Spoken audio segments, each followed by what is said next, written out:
So I guess to start this off, would you say this hurricane has been worse than previous years? Overall, yes. I think the numbers obviously speak for themselves. We've had 30 storms so far this year. What's frightening is the fact that we've had, I think, 10 storms which have rapidly intensified. And again, this is something we were concerned about early in the season. And again, it's been phenomenal what we've seen thus far. Right. And would you say that it's not really that common for us to see this activity? Would you know why this is happening? Yeah, there's a number of factors that frankly, a lot of meteorologists, including those at AccuWeather, thought that this season would be a very active season. In fact, I remember discussing this with our colleagues in January and February. AccuWeather makes up a long range forecast during January and February for some of our clients that want to know ahead of time, just how bad the season is going to be. And back then we said there probably would be at least close to 20 storms, this season. And this could potentially be what I referred to as a hyperactive season. We define a hyperactive season when there's the ACE value. Again, ACE determines how long a storm has been out there and what the intensity is. And when you combine those, you come up with what's called an ACE value, accumulated cyclone energy value. And we thought that we would at least be up to 160 or so units. And once you get above 153, historically, we've noticed that means a hyperactive season. So in that in itself, again, it wasn't surprising to us that we've had such an active season. What has been surprising is how many storms have hit the United States. Now, we thought that we would see somewhere around 4 to 7 strikes on the United States this year, but we never dreamed there would be 11. Right. And on average, how many do we actually see every year? On average, it's only about 3. And that includes tropical storms and hurricanes. So we're so far above normal as far as impacts on the United States alone. Right. And I know it's not that common for hurricanes to be intensifying as they make landfall, but over the past few years, we've been seeing that happen more and more. Would you know why that is happening?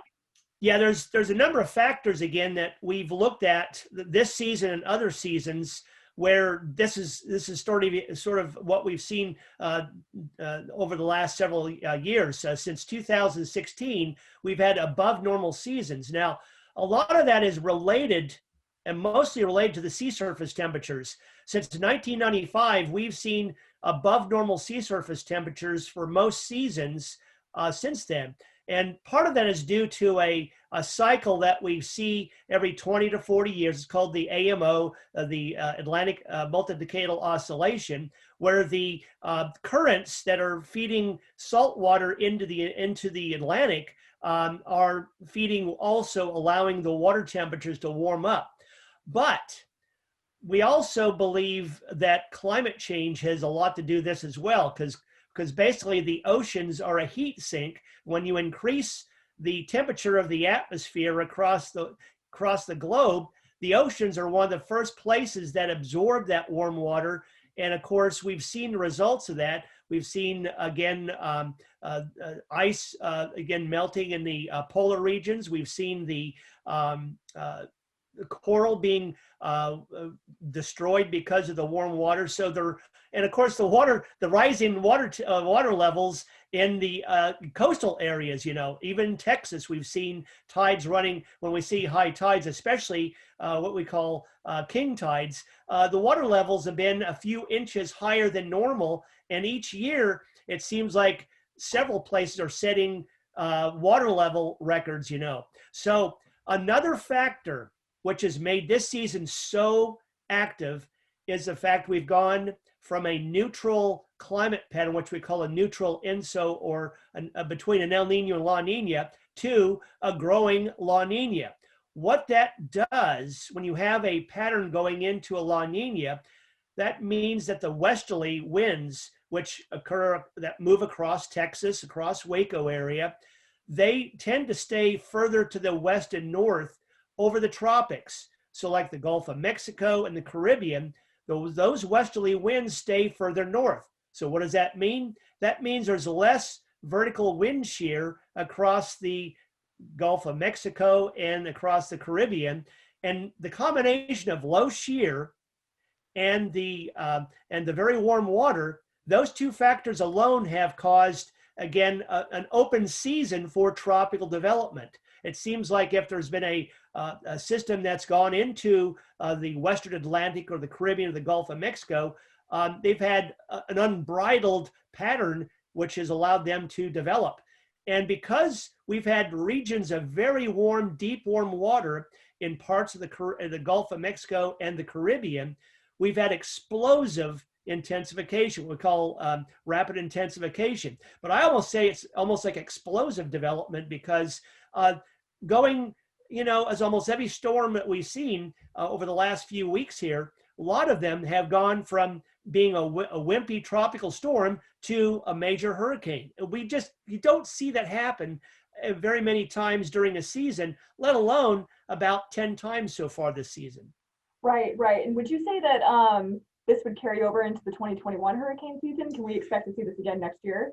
Yeah, well, again, I think one of the things we'll have to look at is see what the state of ENSO will be, the what we call El Nino, the Southern Oscillation, or whether we're going to have an El Nino or La Nina. Right now, the climate models that we look at long term are projecting that we will stay in a La Nina into the early winter, and then we will gradually fade to a more neutral pattern. The question is, will we then go back to a La Nina, or will we actually go into an El Nino? And frankly, I don't trust the climate models as far out to know for sure. So that's something that we'll have to take a hard look at over the next couple of years, but a couple of months or so. But I do want to point out the warm water that we have, irregardless of whether what we call the AMO pattern is still with us next year. Climate change has warmed the oceans, and it's very unlikely that we will see the oceans cooling all that much even next year. So I would not expect there to be another year of 30 plus storms, but I do think next season will be another year in which we will have more storms than normal. Our normal season has 12 storms, and the numbers are going up and up. So we may be looking at 15 to 20 storm years for not only next year, but perhaps the next few years until we see how the overall climate pattern evolves. But boy, what scares me the most right now is the fact that the ocean water temperatures are so warm right now. It's really unbelievable just how much fuel that creates. You get a storm to go over that warm water, and we've seen explosive development. So that's what's very scary. And so I again would advise people living anywhere near the coast or having anything to do with coastal areas that you're going to be facing a higher than normal situation for the foreseeable future, probably, until we see a pattern change here. But we don't see that anytime soon. Okay, and more short term, because the waters are so warm, would you expect to see more tropical development before the end of hurricane season this year? Yeah, it's very possible. Now, what's interesting is, what's interesting about Texas is we've seen the westerlies move south and southward and eastward into Texas. We're seeing more robust cold fronts now. And usually around the middle of October, we see that happening. It happened almost right on schedule for the Lone Star State this year. Now what we need to do is get those westerlies to move further to the east and south, deeper into the tropics. And that appears to be happening now with Iota moving inland over Nicaragua and causing life-threatening flooding in Central America. It looks like the westerlies are finally beginning to descend into the tropics. However, what we've learned in La Nina years is oftentimes there's a northward bulge in the westerlies for a few days, maybe like 3 to 6 days. That's enough time to allow tropical development, because as I said earlier, the warm water is not going to go anywhere soon. Now, the water temperatures will cool in the Gulf of Mexico a little bit and probably in the Caribbean. But in the central and southern Caribbean, water temperatures never cool off low enough that won't deter tropical development. So what you look for is whether the upper level wind pattern is favorable for development.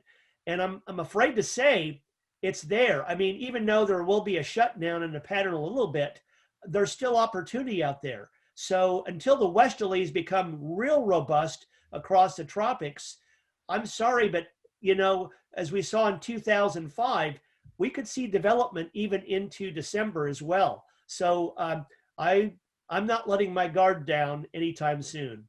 Okay, and what's the likelihood, or how many times have we seen a hurricane or a tropical system development past November? Yeah, we've seen it a few times. I'd say probably once every few years, maybe once every 5 or 6 years. It happened in 2005, I know for sure. In fact, we had 2 storms develop in 2005, and we actually had one storm develop in late December that actually carried over into January. So, I would not be surprised if we saw 1 or 2 more storms develop, through the period of the rest of November into December this season. Then. Okay, awesome. I think that's all the questions I had for you for hurricane season. Is there anything else that you want people to know about? Yeah, there are a couple of things too. Just a point that AccuWeather does have an app. If people like to follow hurricanes, the AccuWeather app has a really cool feature that allows you to look at hurricanes and actually satellite imagery over hurricanes as well. So I know a lot of people are getting interested into hurricanes and so forth. That's a good app, and that app works anywhere in the world, by the way. So if there's a typhoon in the Western Pacific, you can see it on there. And we're going to see development like around Australia and probably in the Indian Ocean. So again, that's another way to view those storms out across those areas. Another thing I want to point out to people, and that is that the climate pattern that we're in right now, and again, because of the warming of the climate, however you want to describe it, again, this is something that we really need to look hard at. It's already happening, so we need to figure out a way to mitigate this. And people should be concerned about this, especially with your insurance or whatever you have to deal with. A couple of studies have just come out. I don't know if you've had a time to see these studies, but they're talking about, again, the fact that more tropical storms and hurricanes spend a lot more time over land as organized tropical systems than what we've seen before. And what that's translated to, as people in Texas have seen, has translated into massive flooding situations. So this is certainly a concern that we have going forward. So I tell people that even if this season does end, which I think it will end as far as not having any impacts on Texas, I think anyone in Texas or anywhere near the Gulf of Mexico need to take a very hard look at how this is going to impact them, not only the next few years, but perhaps for the foreseeable